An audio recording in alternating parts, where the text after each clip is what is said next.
తెలంగాణలో బీసీ ఉద్యమం ఉవ్వెత్తున ఎగిసిపడుతున్నది. ఎవరికి వాళ్ళుగా వాళ్ళ లైన్లో పనిచేస్తున్నారు. బీసీలంతా మాకు ఒక నాయకుడు దొరికితే, మాకు ఒక నాయకత్వం కనిపిస్తే ఖచ్చితంగా వాళ్ళ వెంట ఫాలో అవుతామన్న ఒక ఆలోచన అయితే కనబడుతున్నది. సరే, దాన్ని ఎంతవరకు ముందుకు తీసుకెళ్తున్నారు, ఎంతవరకు ముందుకు వెళ్తుంది అన్నది భవిష్యత్ జరుగుతున్న వర్తమానము నిర్మాణం మీద అది ఆధారపడి ఉంటుంది. సో చూద్దాం ఏం జరుగుతుందని. ఈ లోపుగానైతే ఎవరికి తోచిన విధంగా ఎవరి లైన్లో వాళ్ళు ఆ ఉద్యమాన్ని ముందుకు తీసుకెళ్తున్నారు. సరే, చాలా మంది దాంట్లో వాళ్ళ ఓన్ ఎజెండాలు కూడా ఉండొచ్చు, స్వార్థం కూడా ఉండొచ్చు, కొంతమందికి తాను ఎదగాలి అన్న స్వార్థం కూడా ఉండొచ్చు. సో అల్టిమేట్ గా అందరి లైన్ అయితే బీసీ రాజ్యాధికారము, బీసీలకు 42% రిజర్వేషన్ ముందుగా మనకి రావాలి, ఈ యాంగిల్లో పనిచేస్తున్నారు కొంతమంది. సో అందులో భాగంగా మనం ఒక నలుగురిని ప్రధానంగా చూస్తున్నాం. నా ముందు ఇప్పుడున్న జస్టిస్ ఈశ్వరయ్య గారు అండ్ చిరంజీవులు గారు, మాజీ IAS, and doctor Visharadan Maharaj గారు, ఇదే BC SC ST JAC and 42% BC reservation సమితి వైస్ చైర్మన్. ఈశ్వరయ్య సార్ ఏమో చైర్మన్ గా కొనసాగుతున్నారు, చిరంజీవులు గారు రాష్ట్ర అధ్యక్షుడిగా కొనసాగుతున్నారు, అండ్ బాలరాజ్ గౌడ్ గారు వర్కింగ్ ప్రెసిడెంట్ గా కొనసాగుతూ ఈ ఉద్యమాన్ని ముందుకు తీసుకెళ్తున్నారు. మన ఇందిరా పార్క్ దగ్గర వీళ్ళు మహాధర్నా పేరుతో ఒక భారీ ధర్నా చేపట్టారు. చాలా సక్సెస్ఫుల్ గా జరిగింది, రాష్ట్రం అంతా ధర్నాన్ని చూసింది. సో దాని తర్వాత ఇప్పుడు ఆ ఉద్యమాన్ని మరింత ముందుకు తీసుకెళ్తూ మండల కేంద్రం, జిల్లా కేంద్రం, ఇవాళ రాష్ట్ర ప్రధాన కార్యదర్శికి ఒక లెటర్ ని కూడా, రిక్వెస్ట్ ని కూడా, ఒక డిమాండ్ ని కూడా రాష్ట్ర ప్రభుత్వ ప్రధాన కార్యదర్శి ముందు పెట్టడం జరిగింది. బీసీలకు 42% విద్యా ఉద్యోగాలు, స్థానిక సంస్థల రిజర్వేషన్ బిల్లుల 9వ షెడ్యూల్ చేర్పు మరియు కామారెడ్డి బీసీ డిక్లరేషన్ అమలు గురించి విజ్ఞప్తి. సో ఈ అంశాల మీద వీళ్ళు రాష్ట్ర ప్రభుత్వ ప్రధాన కార్యదర్శిని కలవడం జరిగింది. సో అండ్ దీంతో పాటుగా వాట్ నెక్స్ట్ అని అంటే వీళ్ళు ఒక భారీ సభని కామారెడ్డిలో పెట్టబోతున్నారు. నవంబర్ 15 తేదీ, నవంబర్ 15 మధ్యాహ్నం 12 గంటలకి. హలో బీసీ, చలో కామారెడ్డి. కాంగ్రెస్ ప్రభుత్వం బీసీలకు ఇచ్చిన హామీల అమలు వైఫల్యం పైన బీసీ ఆక్రోశ సభ.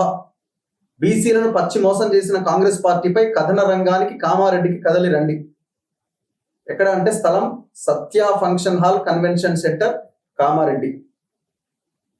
సో ఆహ్వానిస్తున్నారు ముఖ్య అతిథులు.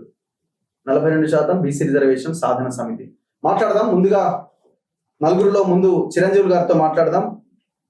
ఈ 42% బీసీ రిజర్వేషన్ సాధన సమితి రాష్ట్ర అధ్యక్షులు. నమస్తే సార్. మీకు అందరికి కూడా నమస్తే. సో ముందుగా ఇందులో మీరు నలుగురు పేర్లే ఉన్నాయి, మీరు నలుగురేనా మొత్తం లీడ్ చేసేది? ఇప్పుడు 42% రిజర్వేషన్ సాధన సమితి అనే దాంట్లో అనేకమైనటువంటి సంఘాలు, భాగస్వామ్య సంఘాలు ఉన్నాయి. అనేక సంఘాలు భాగస్వామ్యం ఉన్నాయి. ఇప్పుడు సాధన సమితిని ఏర్పాటు చేసిన దాంట్లో మేము నలుగురం ప్రధానం, కానీ మాకు మద్దతుగా అనేకమైన సంఘాలు ఉన్నాయి. మేము సాధన సమితి ఈ నెల 13వ తేదీన, అంటే అక్టోబర్ 13 ఇది ఏర్పాటు చేయడం జరిగింది. ఇవాళ నవంబర్ 6 అనుకోండి. ఓకే. సో అందులో ఆ రోజు మేము వేసిన పాంప్లెట్లో 16 సంఘాలు మాకు మద్దతు ఇస్తున్నాయి. ఈ రోజు కూడా ఇస్తున్నాయి. మేము తీసుకురాయే ఇందులో మనం అందరి పేర్లు రాయలేం కాబట్టి పోస్టర్ను లిమిట్ చేసినాం. మళ్ళీ మేము పాంప్లెంట్ ఇస్తున్నాం. ఆ పాంప్లెంట్లో మాకు మద్దతు ఇస్తున్న సంఘాల పేర్లన్నీ కూడా మళ్ళీ అందులో ప్రచురించడం జరుగుతుంది. సో మాకు వెనుక మేము ఇప్పుడు మీరు చూసినట్టయితే మొన్న అక్టోబర్ 24 రోజు మేము పిలుపుకు ఏదైతే ఇచ్చినామో బీసీలకు సంబంధించినటువంటి ఈ 42% రిజర్వేషన్ పైన ఇందిరా పార్క్ వద్ద జరిపినటువంటి మహాధర్నాకు వేల మంది ప్రజలు స్వచ్ఛందంగా వచ్చింది. ఎక్కడెక్కడనో ఆదిలాబాద్ అడవుల నుంచి, ఖమ్మం అడవుల నుంచి, మహబూబ్ నగర్ నుంచి కూడా వచ్చింది. సో మేము ఏమంటున్నామంటే వేల మంది ఉన్నారు. అందరి పేర్లు ఇందులో మనం రీప్రొడ్యూస్ చేయలేము. సో ప్రధానంగా నలుగురం ముందు ఉండి మేము కార్యక్రమం నడుపుతున్నాం కాబట్టి నలుగురు పేర్లు అందులో ప్రచురించడం అయింది. సో వై కామారెడ్డి చలో కామారెడ్డి పెట్టిన కామారెడ్డి డిక్లరేషన్ అనే అంటే కాంగ్రెస్ అక్కడ ప్రకటించిందని కామారెడ్డి. ఇప్పుడు ఏదైతే బీసీ డిక్లరేషన్ ఉందో, BC declaration Congress party November 10, 2023 ప్రకటించింది. ఎన్నికలు మనకు నవంబర్ 30వ తేదీన జరిగినాయి 2023లో. సో దానికంటే మొదలు ఈ బీసీ డిక్లరేషన్ ఇచ్చారు. సో అదే ప్లేస్లో వాళ్ళు ఇచ్చిన హామీలు ఎంతవరకు వాళ్ళు అమలు పరిచిండ్రు ఆ విషయాన్ని ప్రజలకు తెలియజేయడం కొరకు మేము ఒరిజినల్గా నవంబర్ 10, 2025 ప్లాన్ చేసినాం. బట్ కొన్ని అనివార్య కారణాల వల్ల మేము 15కు షిఫ్ట్ చేయడం జరిగింది. సో ఇవాళ కామారెడ్డి డిక్లరేషన్లో ఆనాటి కాంగ్రెస్ ప్రభుత్వము హామీలు ఇచ్చింది ప్రజలకు, ఆ హామీలు ఎంతవరకు వాళ్ళు ఫుల్ఫిల్ చేయగలిగింది. సో ఎందుకు ఫుల్ఫిల్ చేయలేకపోతుంది? మరి బీసీలు అంటే మీకు ఇంత చులకన. సో మరి బీసీలకు మీరు చేస్తారా లేదా? అందుకు కామారెడ్డిలో సభ పెట్టబోతున్నారు. అండ్ ఇంకోటి, ఇందులో బీసీలను పచ్చి మోసం చేసిన కాంగ్రెస్ పార్టీపై కథన రంగానికి అన్నారు. అంటే ఓన్లీ ఆన్ కాంగ్రెస్? ఇప్పుడు బీజేపీ మీరు అంటున్న 9th షెడ్యూల్ లో పెట్టాల్సింది కూడా బీజేపీనే కదా, మరి వై ఓన్లీ కాంగ్రెస్ పార్టీపై కథన రంగం అనే లైన్ లేదు. ఇప్పుడు ఇక్కడ కామారెడ్డి డిక్లరేషన్ పార్టీల మీద యుద్ధం చేయాల్సిందే కదా. అన్ని పార్టీల మీద యుద్ధం అది ఉంటుంది, దాంట్లో ఎలాంటి అనుమానం లేదు. బట్ కామారెడ్డి డిక్లరేషన్ లో ఒక 42% రిజర్వేషనే కాదు, ఇంకా అనేక హామీలు ఉన్నాయి. ఇవాళ వాళ్ళు అధికారంలోకి వచ్చినాక మేము ప్రతి సంవత్సరం 20,000 కోట్ల రూపాయలు బీసీల కొరకు కేటాయించి ఖర్చు చేస్తామని ప్రామిస్ చేసిండ్రు. మొదటి సంవత్సరం ఎంత 20,000 కోట్లకు గాను 2,068 కోట్లు ఖర్చు పెట్టిండ్రు. లాస్ట్ ఇయర్ 2,65,000 కోట్లు వాళ్ళు ఖర్చు పెట్టారు ప్రభుత్వం. దాంట్లో 1% పెట్టిన 2,650 crores ఖర్చు పెట్టాలి. అది కూడా పెట్టలే, 1% కూడా ఖర్చు పెడతలేరే. రాష్ట్ర బడ్జెట్ ఈ సంవత్సరం 3 లక్షల కోట్లు. మరి 3 లక్షల కోట్ల 1% అన్నా 3,000 కోట్లు అయింది. ఆ 3,000 కోట్లు కూడా మాకు ఖర్చు పెట్టినటువంటి దౌర్భాగ్యమైన స్థితికి వచ్చారు. సో మాకు ఈ కాంగ్రెస్ గవర్నమెంట్ రాకుండా మొదలు పోయిన గవర్నమెంట్ కూడా ఎంత యాంటీ బీసీ గవర్నమెంట్ అయినా ఇంతకంటే 1,000 కోట్లు ఎక్కువనే ఖర్చు పెట్టింది. సో మీరు మాకు ప్రామిస్ చేసి పచ్చిగా మమ్మలను దాన్ని అవమానపరిస్తే ఎట్లా? సో అందుకొరకే అది ఒకటే కాదు, ఇవాళ మీరు నామినేటెడ్ పోస్టులు మీరేమన్నారు, పైసా ఖర్చు కానటువంటి జీవోలు కూడా మాకు అనుకూలంగా లేవు. ఇవాళ మీరు కాంట్రాక్ట్లలో సివిల్ వర్క్స్లలో 42% రిజర్వేషన్ బీసీలకు ఇస్తామన్నారు. అది ఎంత ఒక జీవో ఇస్తే సరిపోయేదానికి ఎందుకు ఇవ్వాలి? దానికి డబ్బులు ఖర్చు ఏది ఉందా?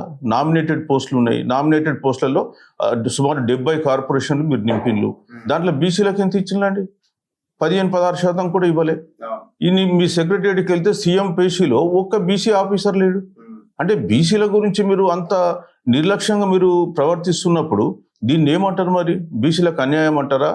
ఇంకేం పదాలు వాడాలను మరి చెప్పాలి. అందుకని మేము ఆక్రోశ అంటే కాంగ్రెస్ పార్టీ విధానం మీద, నిర్ణయాల మీద మీ ఆక్రోశం. మాకు డిమాండ్. ఇప్పుడు కాంగ్రెస్ పార్టీ కులగణన చేసినారు, డెడికేటెడ్ కమిషన్ వేసినారు, ఇవన్నీ బాగానే ఉంది కాదని అనలే 42%. కానీ మీరు ఢిల్లీలో చేయాల్సింది చేయలే, మీరు కేవలం ఇక్కడ చేసేసి చేతులు దులుపుకున్నారు.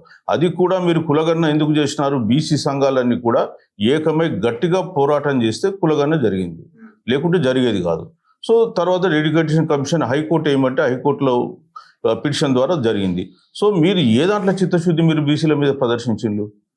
సో మేము వాళ్ళు చెప్పొచ్చు మేము అన్ని అంశాలు ఎందుకు చేర్చేస్తారు? ఇప్పుడు మొన్న మహాధర్నాలో మీరు ఓన్లీ 42% రిజర్వేషన్ దీని మీదనే నడుస్తున్నది కదా, మేము ఎందుకు చేరుస్తున్నారు? అంటే ఇప్పుడు 42% ఒకటే కాదు, ఇప్పుడు 42% ముసుగులో బీసీలకు రావాల్సినటువంటి అనేకమైన బెనిఫిట్స్ మీరు రానియకుండా అడ్డుకుంటున్నారనే విషయాన్ని బయటకు తేవడం కొరకే మేము ఈ అంశాలను చేర్చాల్సి వచ్చింది. ఇప్పుడు ఏమైపోతుంది, బీసీలకు నిజంగా తెలంగాణ రాకన్నా మొదలు బీసీ కార్పొరేషన్లో కాసుల గలగల ఉండేది. తెలంగాణ వచ్చిన తర్వాత ఆ 10 సంవత్సరాల్లో బీసీలకు ఖర్చు పెట్టింది లేదు, వీళ్ళు వచ్చేసి కూడా 2 సంవత్సరాలు అవుతుంది వీళ్ళు ఖర్చు పెట్టింది లేదు. అంటే మరి బీసీలు ఎట్లా ఆర్థికంగా అభివృద్ధి కావాలి? కేవలం మీరు ఇచ్చేటువంటి సబ్సిడీల మీద లేదా మీరు ఇచ్చే రాయితీల మీద మేము బతకాలనా? మీ రేషన్ కార్డుల మీద లేదా ఇంకా ఈ పెన్షన్ల మీద బతకాలనా? మేము ఆర్థికంగా మా కాళ్ళ మీద మేము నిలబడేటువంటి పరిస్థితి మీరు కల్పించరా రాష్ట్రంలో? మరి వాళ్ళు అట్లాంటి పరిస్థితులు ఉన్నాయి కాబట్టి మొన్నటిదాకా మార్వాడి ఉద్యమం జరిగింది, గోబ్యాక్ అని. మరి ఎందుకు జరుగుతుంది? ఎందుకు వస్తున్నారు? వాళ్ళు ఫైనాన్షియల్ దగ్గర లేదు కాబట్టి చేతులు ముడుచుకొని కూర్చున్నారు. అటు బ్యాంకులకు వెళ్తే బ్యాంకులు రుణాలు ఇవ్వవు, ఇటు మీరు రుణాలు ఇవ్వరు. మరి ఏం చేసుకొని బతకాలి వీళ్ళు? అంటే శారీరక శ్రమ నమ్ముకునే బతకాలనా వీళ్ళు? కూలీలుగా మాత్రమే బతకాలనా? సో ఈ విషయాలను ప్రజలకు అర్థం చేయించాలనే ఉద్దేశంతో ఏ రకమైనటువంటి హామీలు వాళ్ళు ఇచ్చారు, వాళ్ళు ఎంతవరకు నెరవేర్చారు? సో వాళ్ళు సబ్ ప్లాన్ పెడతామన్నారు, బీసీలకు పెట్టారా? అసలు 20,000 కోట్లు రాష్ట్ర ప్రభుత్వంకు పెద్ద లెక్కన అండి. 3 లక్షల కోట్ల బడ్జెట్లో మీరు 20,000 కోట్లు మాకు ఖర్చు పెట్టకపోతే ఇంకేం ఖర్చు పెడతారు? మీరు ఇచ్చిన హామీ కదా. ఇప్పుడు ఇది ప్రెస్ మీట్ లాంటిదా లేకపోతే సభనా? ఎట్లా? ఇది ఒక సదస్సు లేదు, ఇది ఒక ఫంక్షన్ హాల్ తీసుకున్నాం. 5,000 చాలా పెద్ద ఫంక్షన్ హాల్. ఒక 5,000 మందిని మేము మినిమం ఎక్స్పెక్ట్ చేస్తున్నాం. 10,000 వరకు కూడా రావచ్చు మేము. ఎందుకంటే మహాధర్నా ఇందిరా పార్క్ దగ్గర కూడా మేము 1,500 మంది 2,000 మంది అనుకున్నాం, 5,000 మంది వచ్చారు. సో ఇక్కడ కూడా ఖచ్చితంగా అట్లాగే పార్టీలో ఉన్న నాయకుల్ని ఏమైనా ఆహ్వానిస్తారా? లేదు, రాజకీయ పార్టీ నాయకులను మేము ఇన్వైట్ చేస్తలే. అదర్ పర్సన్స్ ఏం లేరు. ఇప్పుడు రాజకీయ పార్టీలకు సంబంధించిన పెద్ద నేతల్ని మనం ఎవరిని అక్కడ పిలవడం లేదు. ఓకే, ఒకటి. రెండోది, లోకల్ గా ఉన్న వాళ్ళు, ఇష్టం ఉన్న వాళ్ళు రావచ్చు, ఓకే. కానీ మేము చెప్పినటువంటి ఇన్స్ట్రక్షన్స్ కే వాళ్ళు అక్కడ నడుచుకోవాల్సి ఉంటుంది.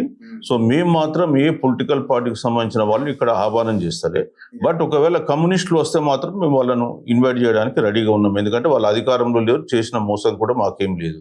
ఇక్కడ 3 పార్టీలు మోసం చేసినాయి కాబట్టి మీరు ఇంతకుముందు అడిగిన ప్రశ్నకు సమాధానంగా 3 పార్టీలకు సంబంధించిన నాయకుల్ని ఎవరిని కూడా పిలుస్తారు.